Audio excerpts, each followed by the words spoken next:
Okay? Yon!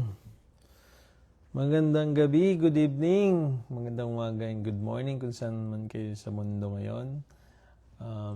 Good morning and magandang gabi. So, tonight, kwentuhan abroad tayo. Maganda tong topic na to. Siguro yung makaka-relate dito yung mga international students na pumunta dito katulad namin, yung mga may work permit, naka-temporary. So, yun ang natin ngayon. Ang question natin for tonight is, worth it pa bang mag-Canada sa 2026? Ngayong 2026. So, guys, comment nyo lang kung worth it ba and why maybe. Kung makapagbigay kayo ng opinion or facts, much better. So, yun. So, time check natin ngayon, guys, 9:11 and maliwanag pa rin. It's summertime. Is it officially summer? Yes. Yes? Nice. Yun, guys. Shout out, guys, kung comment lang kayo kung nasa ang bansa kayo. And pwede ko siyang i-shout out dito sa live natin. So, welcome din yung mga nasa ibang bansa like na gustong pumunta dito sa Canada. So, baka makapagbigay kami ng information or encouragement or pwedeng discouragement. No? So, who knows? So, tune in lang kayo, guys, and yun, check natin kung baka may makapag-share ng information or data. So, may Komiya is watching. Pogi. Yung misis ko, yung sweet talaga. Yun, guys, yun, ang gandang tanong, di ba? Worth it pa bang mag-Canada ngayon 2026? So, maraming nandito na ngayon na pwedeng makasagot niyan, and for sure yung mga gustong pumunta dito na nasa ibang bansa pa or nasa Pilipinas, nagre-research din sila. Okay din yun na nag-research talaga kayo, guys, kasi para alam niyo yung pupuntahan nyo. I would say pwede mo ma-research or mag-gather na information siguro mga 50 or 60%. The rest is pipigure out mo siya pag nandito ka na. So, yun, ang gandang tanong, di ba? Worth it pa bang mag-Canada ngayon 2026? So, yun. Maraming nagsasabi nga ngayon na alam niyan, wag na kayong pumunta sa Canada kasi mahirap na. Pero tonight pag-usapan natin with balance, hindi puro reklamo, hindi rin puro hype. So, facts plus real experience siguro. So, hindi ako siguro mga facts konti lang, yung mga galing lang din sa website or sa website ng government. The rest is my experience and personal experience and opinion din. So, since nandito na kami sa Canada, yun, say hi? Say hi. Hi, guys. Yun. So, yun. Pag-usapan natin to, guys, ng kung may mga ang dami nanonood. Welcome kayo, guys. Kung may comment kayo, guys, or may opinion kayo, feel free to put it in comment section. So, tayo ng medyo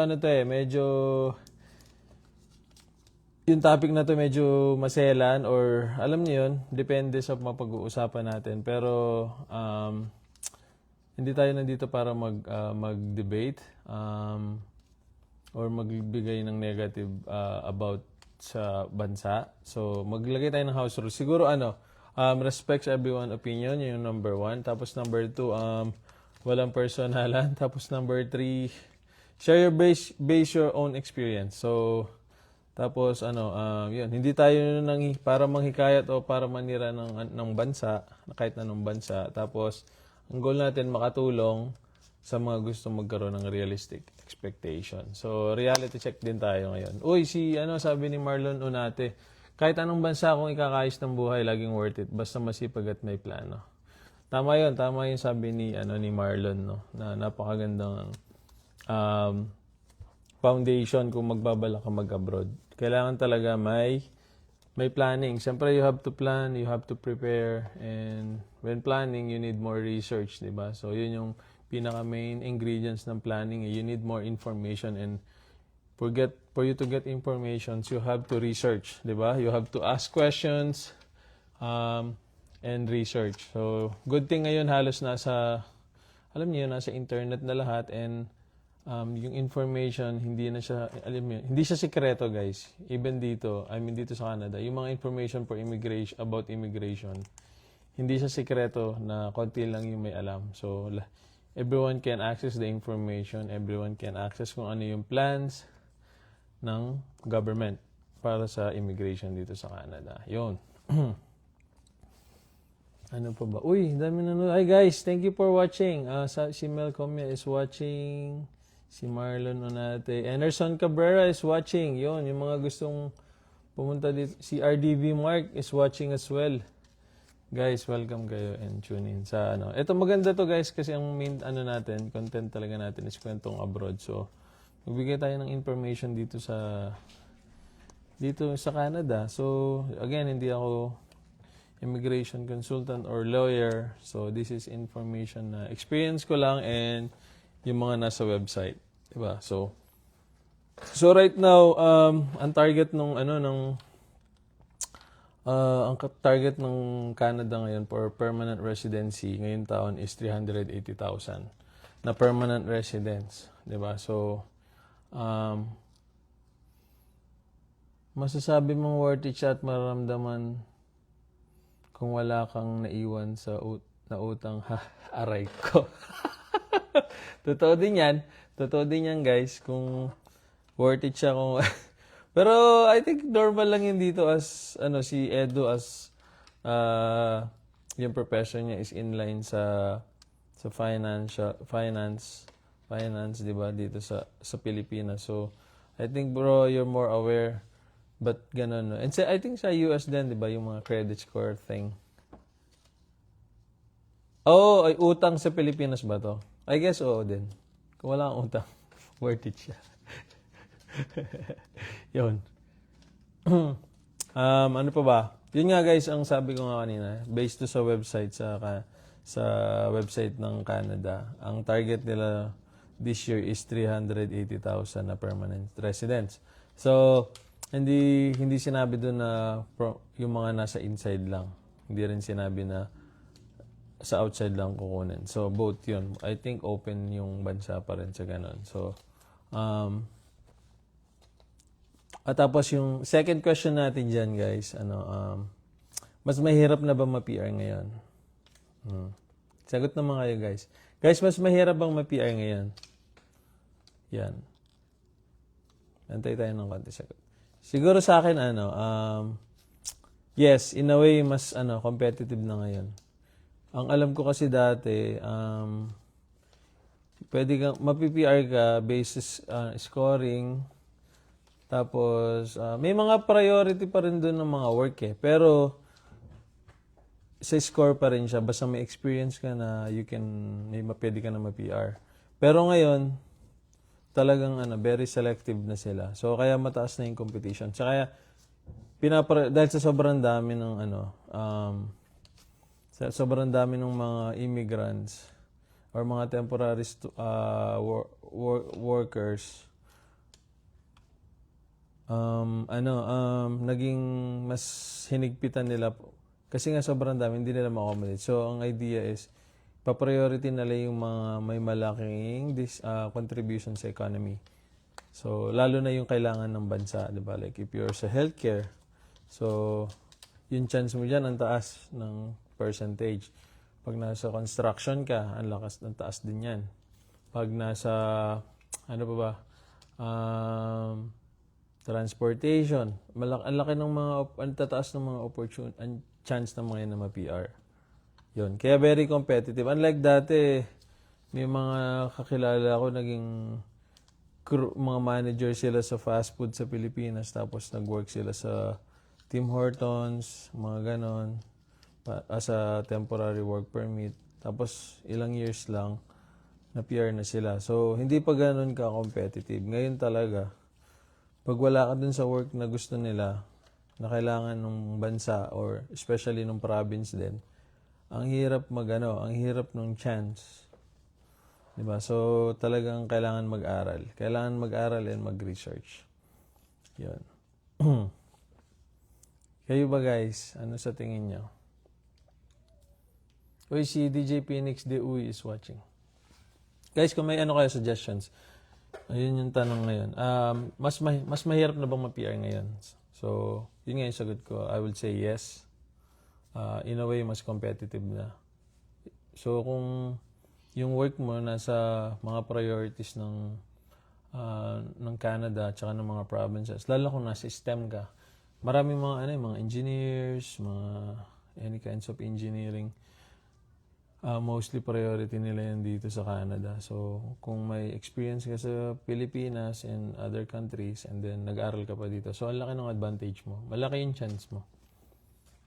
Yun. Tsaka yung mga tech. So, and kaso pa bago-bago din guys. So, watch out kayo dyan. So, kailangan talagang tingnan nyo yung trend. Pero yun yung mga sinabi ko, mostly nasusure nila yung mga yan. Ang tawag nito? Yung mga pag-skilled ka, skilled workers yan, okay yan, kailangan nila yan. So,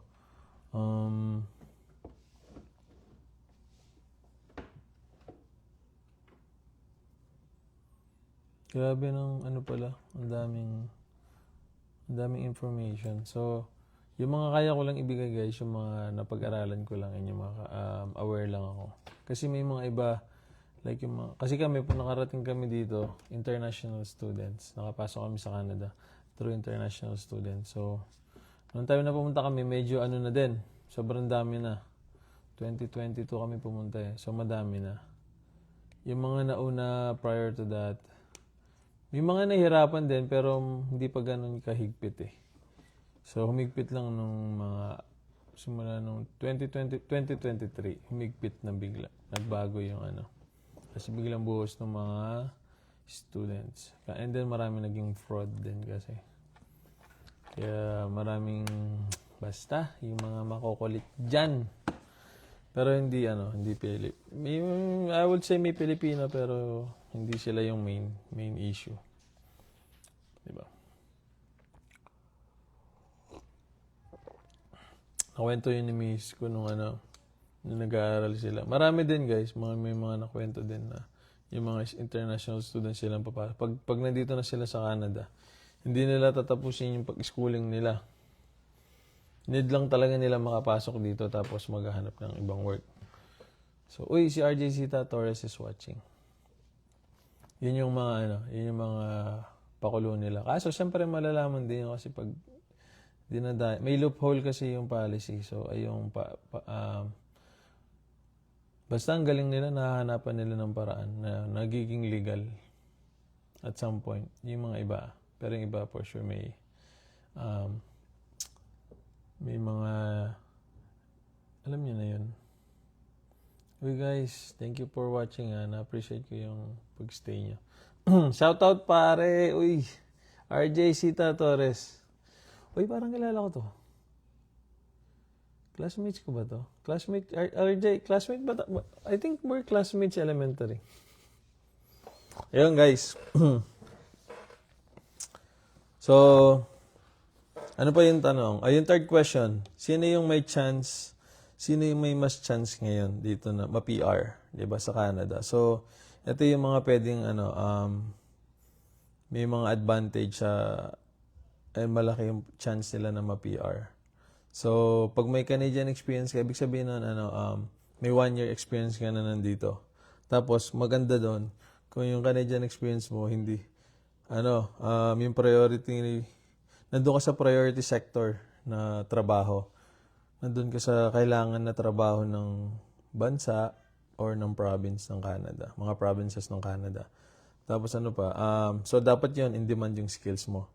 Tapos, provincial nominee program. Yan. So, ito, hindi ko masyadong alam to dati, pero nung dahil na PR kami, doon ako nakapag-focus mabuti dito. Kasi mas malaki yung opportunity pag nagkaroon ka ng provincial nominee program, yung PNP na tinatawag nila. Tapos, syempre, dapat strong yung English mo and French. So, kung French, yung mga French guys, eto may narinig akong story. Kahit wala pa siya wala pa siya sa Canada, pero nag-aral siya ng French. Pagdating niya dito, nag-apply siya. Tapos pagdating niya, PR siya agad. Permanent resident agad siya. So, nag-aral lang siya ng French. Uy, sabi, yes, natatandaan. Uy, natandaan ko na to. Uy, guys, thank you. Hey, RJ, kamusta? Naalala ko na to. Pupunta kami sa farm nila nung elementary kami. May farm to mga to eh. Kamusta, RJ? Nasa ano ka ba? Nasa Pilipinas ka or nasa ibang bansa? I-stalk kita. Yun, so, kamusta classmates? It's been a while.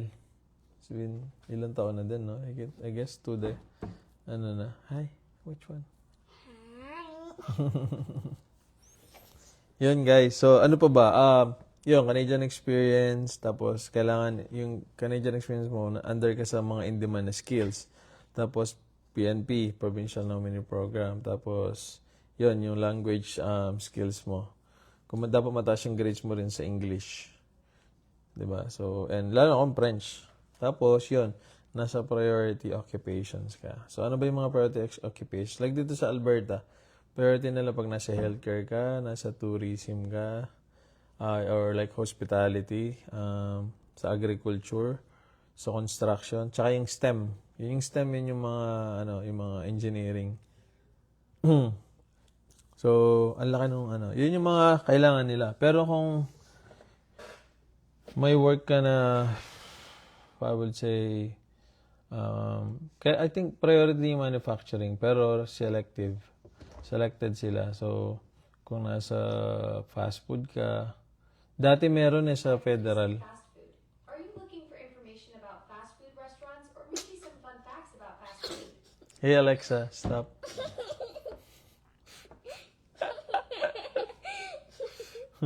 So, alam ko last year or hindi naka-priority yung food eh. So, like yung cook.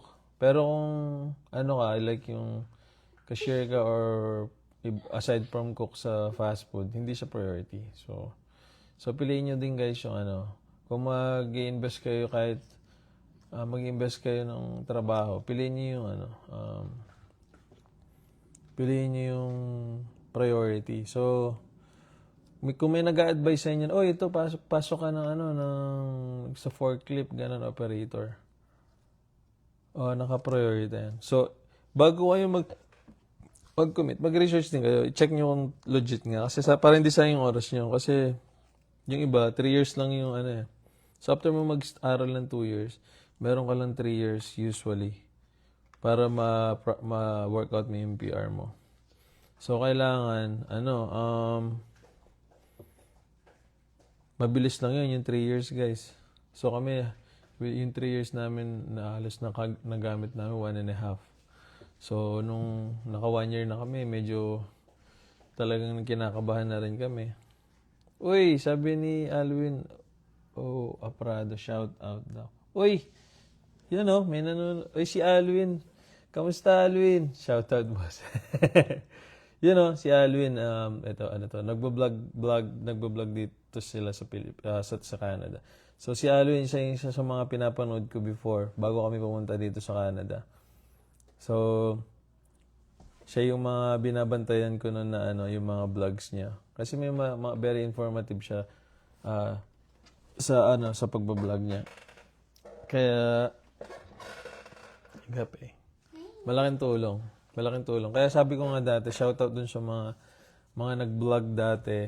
May I don't know kung meron parang konti na kasi konti na lang yung wala na masyadong international students ngayon. So dati, shoutout talaga. Talagang nakakatuwa na makita mo silang nagbo-vlog, nagbibigay ng information. Malaking tulong lalo na pag yung magpe-prepare ka na, yung decided ka na, tapos ano yung mga dapat mong gawin. So yun, malaking bagay. Uy, Romeo Junior Lag is watching. Uy, si manager ko to sa nung nagtatrabaho ako sa Pilipinas, sa Greenwich.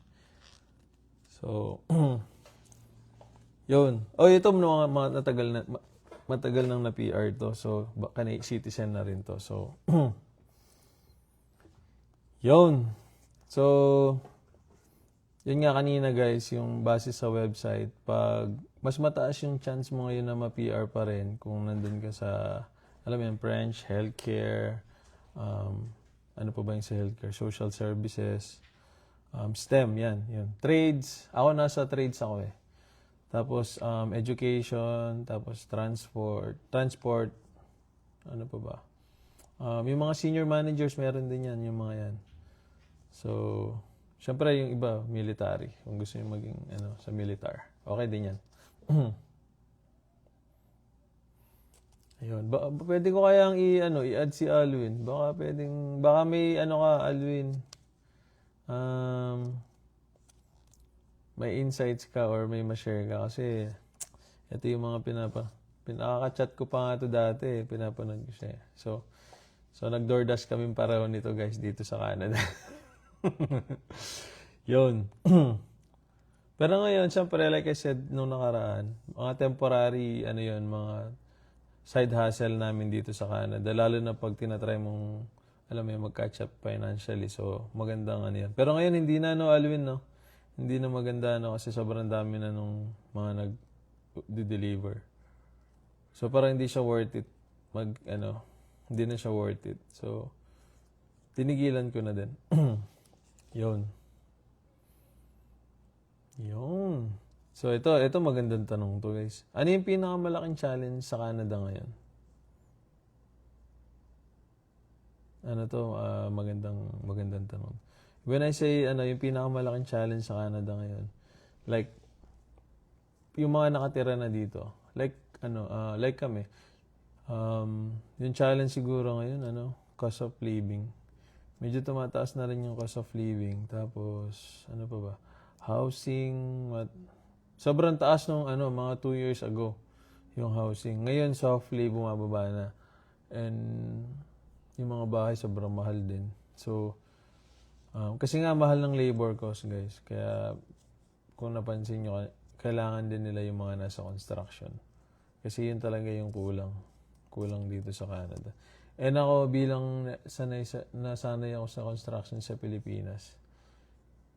Iba na yung mga ngayon, yung mga bata na nasa construction dito. Ang layo na nila. So hindi na sila sanay, hindi na, yung skill nila para sa akin yung skills nila ang layo na dun sa mga dati. Nasanay na kasi dito kasi guys yung mga gamit nila puro tools, puro power tools.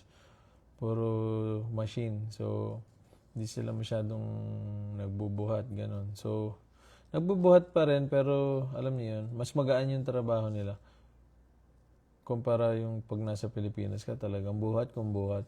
Tapos, madiskarte sa trabaho. Dito, yun nga yung challenge namin sa company namin. Yung, pag nag-apply sila, sabihin nila, alam nila lahat, ginawa ko to, ginawa ko yan, ganyan. Yung ba nag-aral pa eh.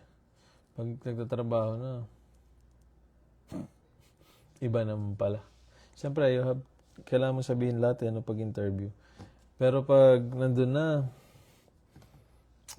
makakukulit. Tapos yung iba may magaling, matigas naman yung ulo, tsaka kaya minsan problema, yung alcohol, ganun. Yung mga nandito. So, yun. Ano pa ba? Yun. Cost of living, tsaka housing. Childcare din, mataas na ngayon. Tumataas na yung child. Kaya, yung iba, yung mga strategy ng mga Pilipino, kinukuha nila yung mga, parents nila. Nagpapatulong sila sa, support system sa childcare. Kasi, I think mas worth it kung kakilala mo yung magbabantay. Paprocess mo na lang ng papers yung ticket. Kesa sa childcare mo, kung imagine, kung 1,000 a month. Diba? Though may guys don't get me wrong, merong subsidy and sa Alberta merong subsidy tsaka grant. So, diba? So, at least kahit pa paano nababawasan. Pero kung private yung pupuntahan mong childcare, I think wala sila. Hindi yun nag-work. At dapat yung mga license or credited or basta yung legal sila. Meron kasi din private kaya lang mahal sila. Yun. Ano pa ba?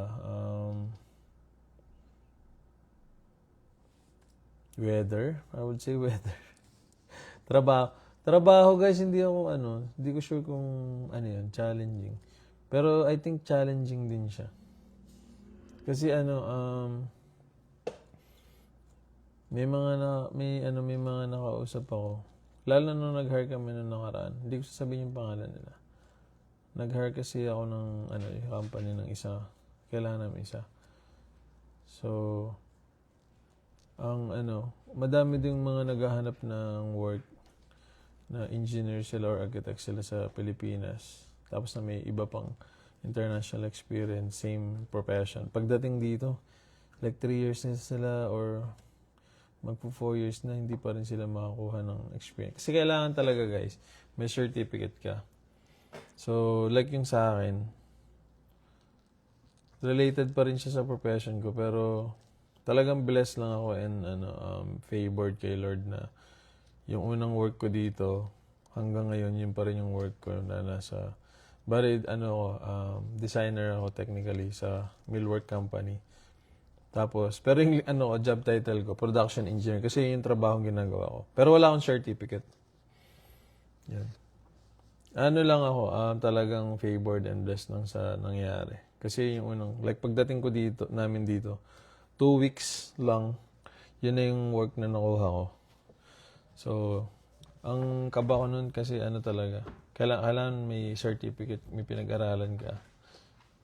And sabihin nila may Canadian experience ka. Pero, kinross out ko na yung Canadian experience eh. Madali nang i-workout yun yung makapag-work ka pag sa interview. Pero yung certificate, talagang hirap nun. Lalo na yung mga malalaking companies. Kasi minsan AI generated yung hiring process nila. So, ang hirap nun. So, ang hirap magkaroon ng chance, opportunity. Kasi, sa computer pa, sa selection pa lang ng computer, wala ka na. So, buti yun sa akin, talaga naman. Tinanong ko yung boss kanina, sabi ko sa kanya, boss, wala akong experience, pero ba't ako mo hinire? Ganun. Sabi niya, hindi, nakita ko yung experience mo, sabi niya. There's no way na hindi mo maaaral yung yung ginagawa namin dito. So, ayun. After 3 years, dati mag-isa lang ako ngayon, na kami. 4 na kami sa, 4 na kami. Pang-4 na ako sa team. Dati ako lang mag-isa. So, di ba?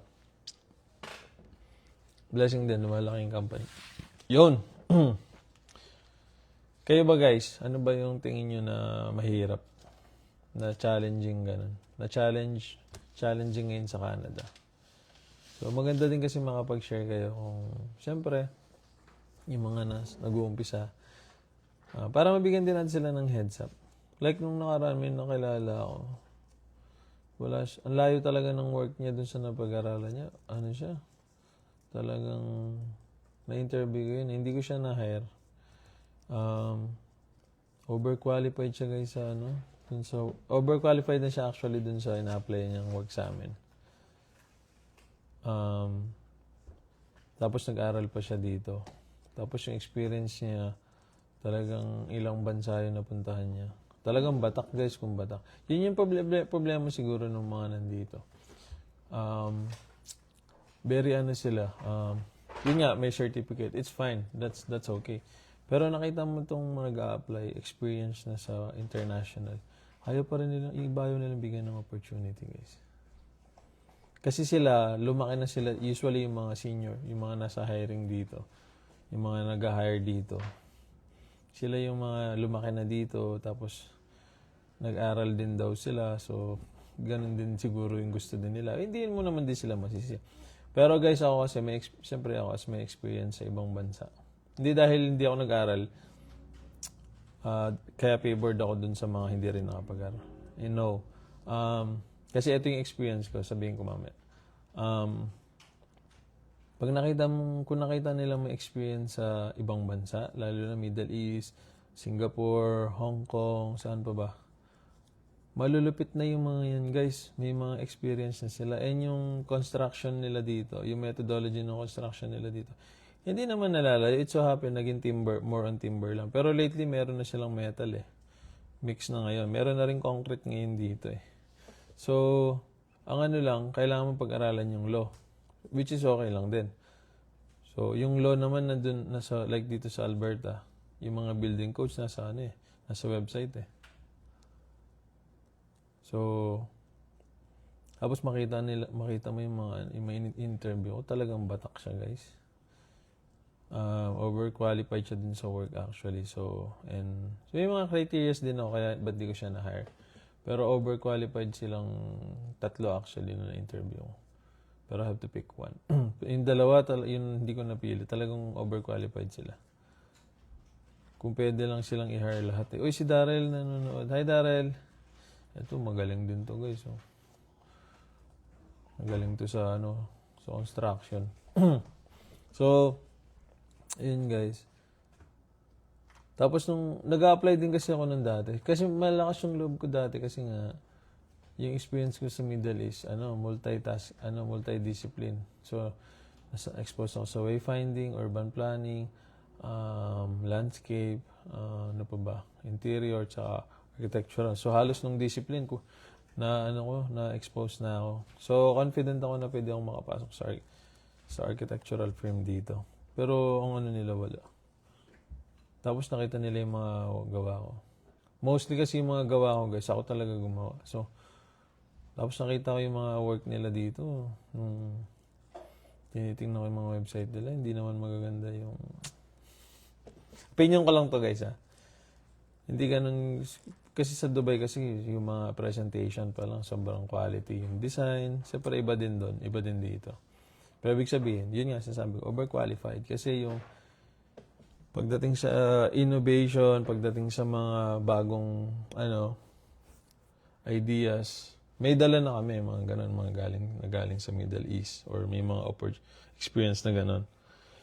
Pero ang hirap makakuha ng work kasi nga wala kang diploma or certificate na sasabi. Which is valid naman yun, guys. Yun yung rules nila. Hindi mo naman pwedeng baguhin din yun. Pero yung boss ko nakakatuwa kasi sabi niya, how can you get Canadian experience if I'm not gonna give you a chance? So, diba? So, yun. Tapos pag during may conversation kami, din kasi sila eh. Sabi niya, ba't yung mga I don't know, ba't hindi kasi nga minsan dahil nakita nila sa news ko walang mga doctors, walang mga nurses. Tapos sabi nila, ang daming mga doctors and nurses dito na wala sa linya nila pero hindi sila makapag... Kasi nga sobrang higpit ng sabi ng boss ko, yung anatomy ng katawan ng tao, hindi naman iba yung katawan ng Canadian sa mga ibang bansa. Pare-paro lang naman yung, kung meron kang kidney, may kidney din naman sila. Mga ganun.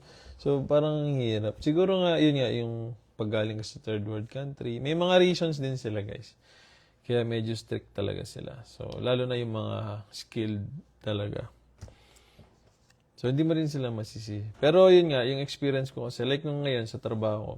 So, yung mga katrabaho na, mga drawings or mga design na galing sa mga consultant. Hoy, si Bernard, nanonood. Hi. Hi, bro. Galing sa kanila. So, pag ginagawa namin yung mga design nila, nire-redesign ko minsan yung iba eh. Tapos kulang yung information nila. Nung nasa ibang bansa kami, hindi ganun yung mga gawa namin. Pero dito, na yun? Yun na yun. So, kaya nasabi ko na ang higpit-higpit nilang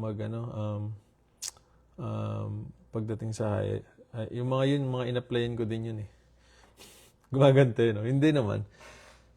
Sabi ko, ito yung mga in-applyan kong work. Tapos yung mga drawing nila, ang daming kulang, ganyan. So, ang dami kong email sa kanila. Pero hindi ako, yun yung work din kasi. Kailangan may information para makapag-work din kami. So, ang dami nilang ganun. So, nakaka-relate dyan yung mga alam nila yung na may experience din sa ibang bansa. Iba yung experience yung mga nasa galing Middle East, galing Singapore, saan pa ba? Hong Kong, China. Kasi doon guys, yung mga drawings nila, sobrang detailed, sobrang ang daming information na ang liit ng chance para hindi mo magawa yung dinesign nila. Mga ganun. So, dito, yeah.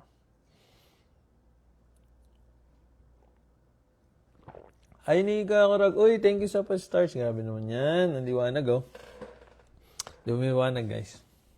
Thank you, guys.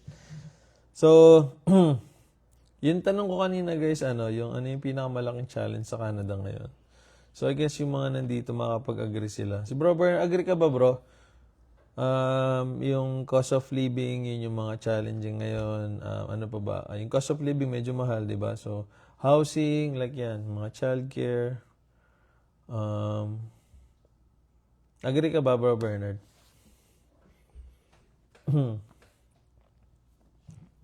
Tapos siguro next question tayo, guys.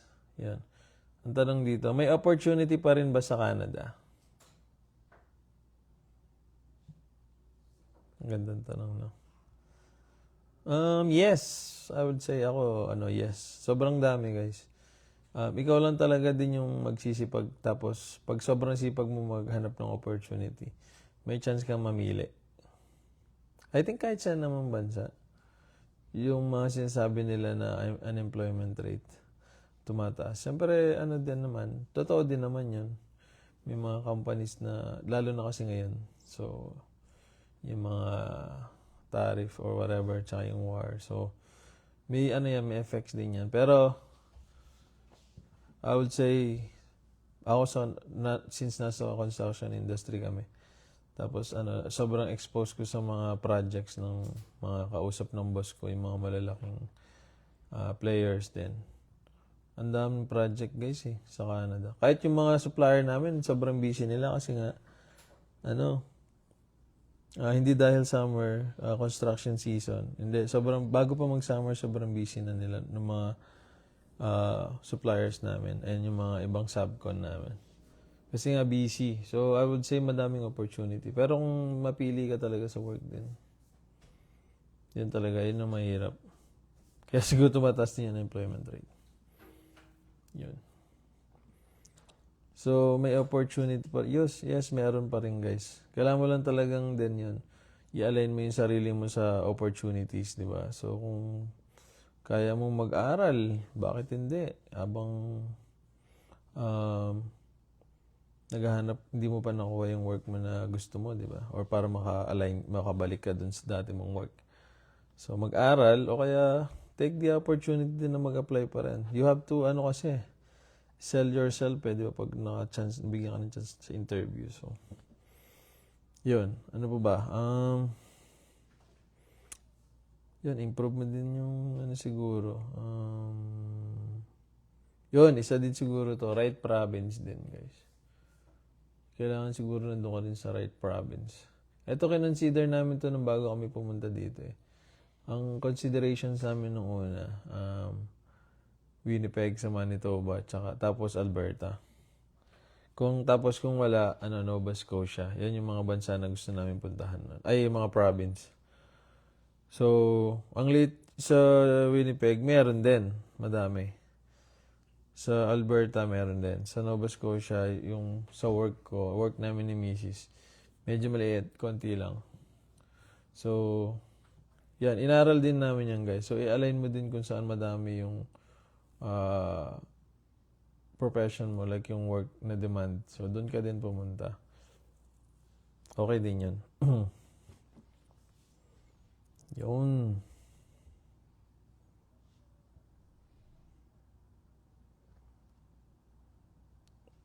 Ito mo. Ano pa to, guys? Ito, next question, guys. Kung nasa Pilipinas ka ngayon, dapat ka pa bang mag-Canada? Guys, kayo yung mga nasa Pilipinas ngayon, na gustong, alam niyo, may desires pa rin na gusto niyo pa rin mag-Canada or pumunta sa Australia, pumunta sa New Zealand, sa UK or sa US.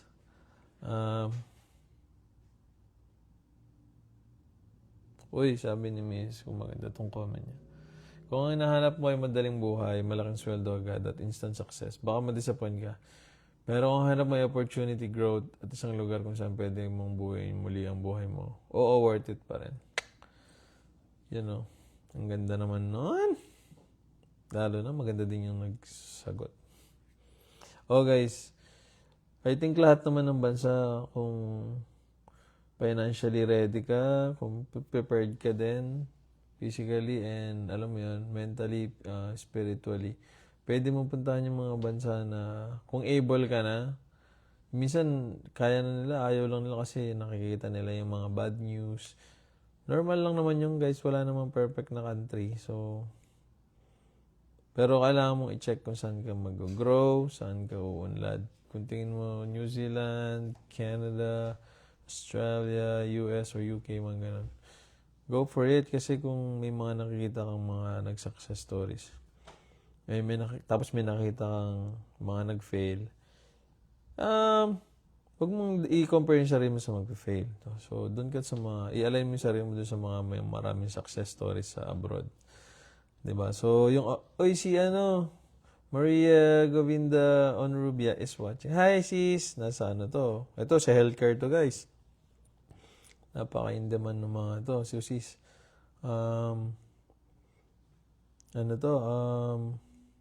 sila yung, nung nandito ako sa Canada, guys, yung healthcare, doon ko sila na-appreciate na talagang in-demand sila.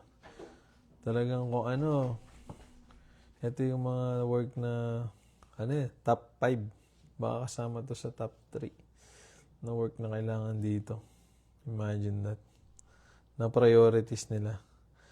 So, pag nasa healthcare ka, automatic yun. Yan? PR na yan. Basta ready ka. Ready ka yung sa preparation, sa process. Madali mo makukuha yan. Yun. So, ito guys, may tanong na sabi, kung nasa Pilipinas ka ngayon, dapat ka pa bang mag-Canada? Diba? Kung ako guys, hindi ko sasabihin agad na yes. Yun siguro yung sagot ko. Sasabihin ko, pag-aralan mo muna yun. Which is yung ginagawa din naman ng lahat. Pag-aralan nyo muna yung skills mo. Kung kailangan ba yung skills mo sa bansa na pupuntahan mo. Kung kailangan, good, check. Tapos kung yung province or state na pupuntahan mo, kailangan din nila, check. So, tapos ano pa ba? Kung financially ready ka, check. Pero kung mahina yung loob mo, pagdating mo sa dito, syempre maraming mga expectation na hindi lahat magma-materialize o hindi magsa-surface right away yung mga expectations mo. Tapos madi-disappoint ka or magkukwit ka agad. Huwag ka nang magtumuloy. Mga ganun. Lalo na kung maganda na yung buhay mo sa Pilipinas, you think you can do better there? Huwag na din. Siguro. Diba? Bakit hindi? Pero kung gusto mo pang mag-grow more and explore more, diba? So, okay pa rin. So, kailangan mo lang talaga mag-prepare. Yun. May pathway ba? Yung work mo, kaya ba? Tapos may budget.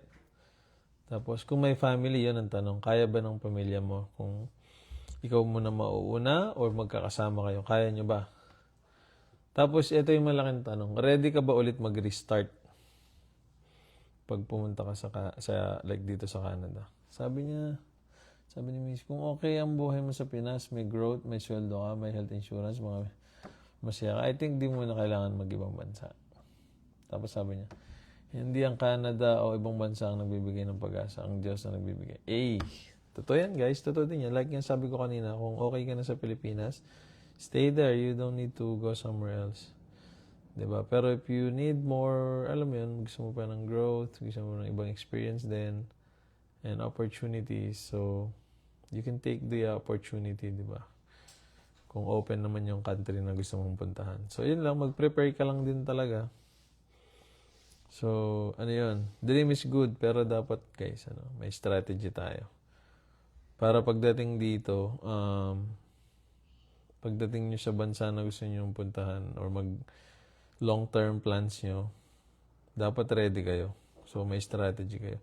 Kasi dito madami tayong narinig na stories na guys, yung alam nila kung ano lang yung nasabi din sa kanila.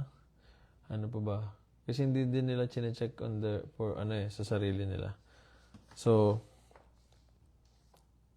maganda aralin mo yung talaga, yung process. May mga naman, may mga experts naman na pwedeng mag-guide sa'yo. Pero mas maganda, aware ka din. Kasi lahat naman talaga ng information is nasa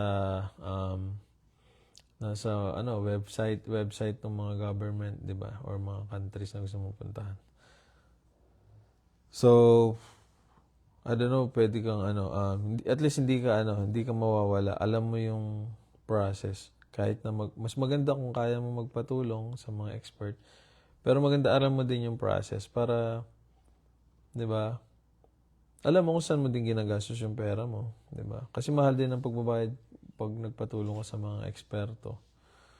'Di ba? Like I said, eksperto yan. So, alam nila yung mga gagawin nila. So, okay din yun.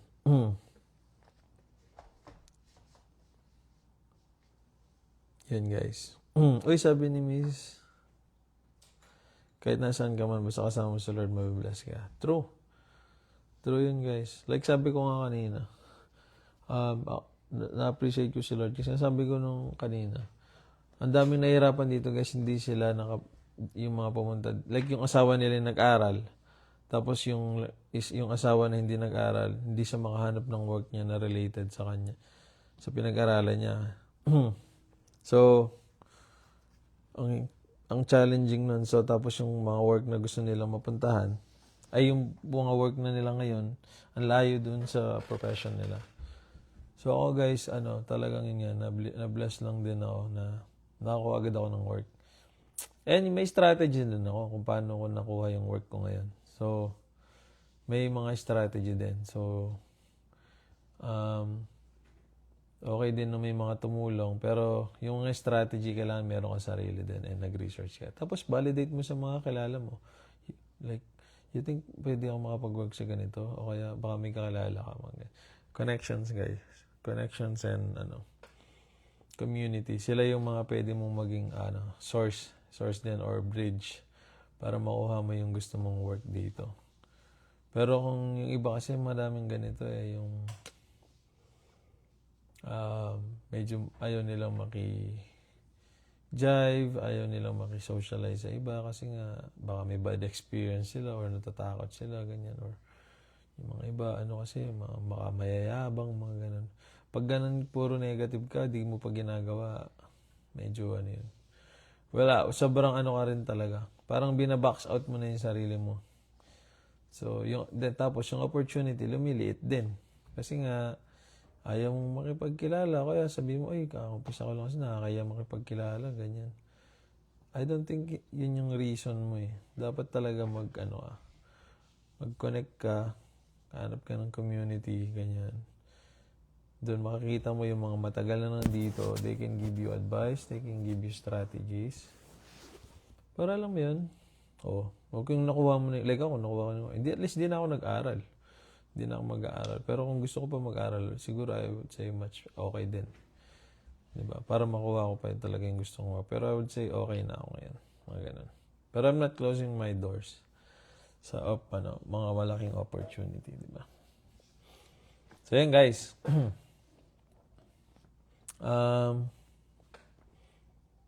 Ito yung kayo ba guys? Ano ba yung advice nyo sa mga gustong mag-Canada? Kayo mga nandito. Yung mga matatagal na, yung mga bago lang. Tingin nyo ba guys, ano yung mapapayo nyo sa kanila? Uy, parang dilim ko. Alexa, lights on.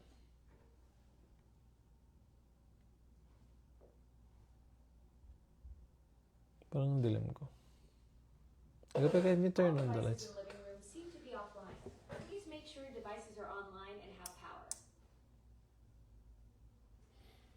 Can you turn on that one? Wait lang guys.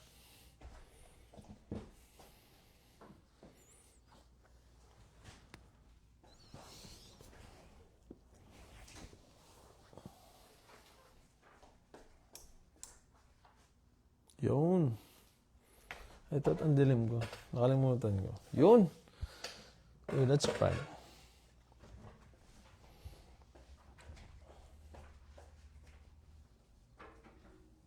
Advice na narinig ko ngayong araw.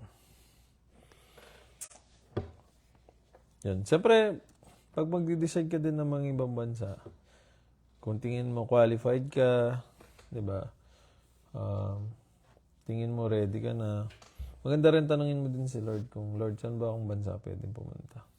Saan ba akong bansa pwedeng mag-grow? Diba? So, maganda din kasi may full of prayers ka and yung faith mo established na. Kasi pagdating sa ibang bansa, guys, pwedeng ma-shake talaga yung pwedeng ma-shake yung faith mo pag may mga challenges ka na pwedeng pagdaanan or pinagdadaanan na. So, yun talaga. Marirealize mo, pag hindi establish yung faith mo, ang hirap wala kang peace, wala kang, yung orientation mo, ang ganun lagi. Alam nyo ba yan? Yung araw mo dapat steady lang, di ba? Para kung saan nakapoint yan, kung sa goal and kay Lord. Pero pag nakaganyan yan, ibig sabihin, di ba? May weird. Mainit o kaya pwede sumabog. So, mga ganun, di ba? So, kailangan talaga, stable din yung spiritually stable ka and emotionally din. Talaga kasi, iba yung challenge pag nasa abroad. Pero, worth it, guys. Pag nalampasan mo yung mga stage na yan. Worth it and you will say na, uy, buti na lang ginawa ko yung decision na to. Mga ganun. Diba? So, yung mga advice ko din na advice ko sa mga gusto mag-Canada, kung you think wala yung opportunity nyo sa Pilipinas or meron na yung opportunity pero you want more or better opportunity, yun, mag-pray, tapos mag-research, magbasa, and alam mo yun, you have to invest time din talaga. Then once you're ready, you can decide. Diba? Or siguro, mag-decide ka, tapos mag-research ka. Mga ganun. Kasi minsan, pag-research is nang wala ka pang commitment or hindi ka pa nakaset. Wala. Procrastination lang yun. Hindi ka sure kung pag free time mo lang gagawin. Pero kung gusto mo talagang mag-abroad, gusto mo mag-Canada, I think yung country hindi naman siya sarado. Hindi naman siya sarado sa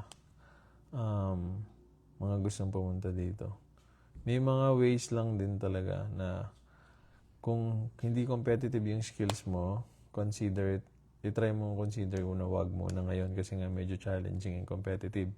Pero kung competitive yung skills mo and you think you have all the qualifications, 'di ba? Why not work it out, 'di ba? Uy, si Kevin Ramos is watching. Bro, walang basketball bukas.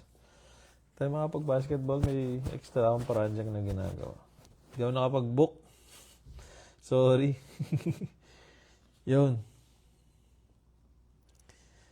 Ito guys, last na to. Patapos na ako eh. So, sabi dito, kung magsisimula ka ulit ngayon, pipiliin mo pa rin bang mag-Canada? Pipiliin mo pa rin ba ang Canada? Bakit? Ako? Siguro kung kasi pag wala ka pa sa bansa, hindi mo rin kasi lahat malalaman yung stories eh. Yung situation ng bansa talaga. At some point, malalaman mo yung mga iba, tapos madi-discourage ka na. So, hindi ka natutuloy. Pero kung alam mo yung mga nandito ngayon, tapos marami ding opportunities kahit may mga bad news, I think okay pa rin. Kung pipiliin ko pa rin pumunta dito sa Canada. Kasi, yun nga, yung opportunity is sobrang laki. Like, especially sa family, di ba? Like, kung may kids, di ba? Libreng education, libreng healthcare. So, it's a risk, pero kailangan mo talaga magdasal. And then, kailangan baon mo talaga yung marami kang dasal pag nandito ka na. And yung mga nagtatagal talaga dito, guys, malalakas yung loob. So, tinan nyo. Nakalusot din kami, di ba? In a fair way, di ba? So, yun. Yung advice ko, kung ako, kung magsisimula ako ulit ngayon, tapos pipiling ko pa rin ba mag-Canada? Siguro, yes. I would say yes. Kasi, alam ko na yung opportunity, inaaral namin yung mga long-term plans. pwede mo siya ma-achieve dito sa Canada. Like yung retirement, masettle mo yung mga kids mo, paglaki nila, hindi mo na sila isipin, and then hindi nila kami isipin pag tumanda na kami, mga ganon. So, yung mga benefits. So, okay din. Kaya, I would say, I will take it pa rin. Yun. So, siguro guys, magka-close na rin ako. Thank you dun sa mga nag-join, nanood, nag-comment. So, di ba? Yung Canada is not close pa rin naman eh. So, but Canada is changing in a way. Medyo nag-strict sila sa immigration. Let's put it this way, naging competitive na yung process para ma-PR ka. So, kailangan talaga yung work mo is malaki yung contribution yung malaking contribution nila sa economy ng bansa. Kasi yun yung priority nila. And yun yung kailangan nila. Di ba? So, kaya kung pangarap mo pa rin to, alam niyo yun, wag puro hype, wag puro takot. Dapat may facts. Alam mo yun, may facts ka na alam, may information ka alam. Preparation is one of the things that you need to do. Siyempre, faith. Kailangan may faith ka rin talaga. When you have faith, alam mo yun, you can move mountains, di ba? So, with your faith. So, walang imposible, guys. Basta, you're doing it in a fair way. You're doing it with God's way. You're doing it in, parehas ka, nagpe-prepare ka din. So, I think hindi imposible. So, 'di ba? Basta you have this confidence and faith na kakayanin mo and you can achieve yung mga na-achieve din ng mga nauna dito. So, 'di ba? Why not try it? Kasi na-try din naman nila. And kahit nung hindi anong tawag nito? Kahit hindi mahigpit yung immigration dati, may mga challenges din naman yung mga pumunta nun dati dito. So, it doesn't mean nung time nila sobrang dali na, okay na. Hindi, may mga challenges din sila for sure. Siguro yung immigration lang hindi challenging nung part nila, pero madaming part kung saan sila na-challenge din. So, di ba? So, and hindi din madali naman lahat. So, you have to, pagtrabahuhan mo din talaga siya, di ba? So, ayun lang. So, guys, kung gusto nyong mga information, I can still share information. Pero yun, hindi ako expert or hindi kami consultant or immigration lawyer. Pero dahil ginawa namin yung PR namin ng DIY, di ba? Or do it yourself. Pagbabasa lang talaga. So, we can share some information, di ba? And strategies din. Yun. Thank you, guys. And sa lahat ng mga nag-comment, salamat. And salamat din sa mga nanood din. And kita-kits tayo ulit sa susunod na Kwentong Abroad natin, guys. Expect kayo sa mga maraming topics natin na, alam niyo yun, relatable and makaka-relate kayo. So, thank you, guys. God bless sa inyo. And kita-kits sa susunod na Kwentong Abroad. Good night.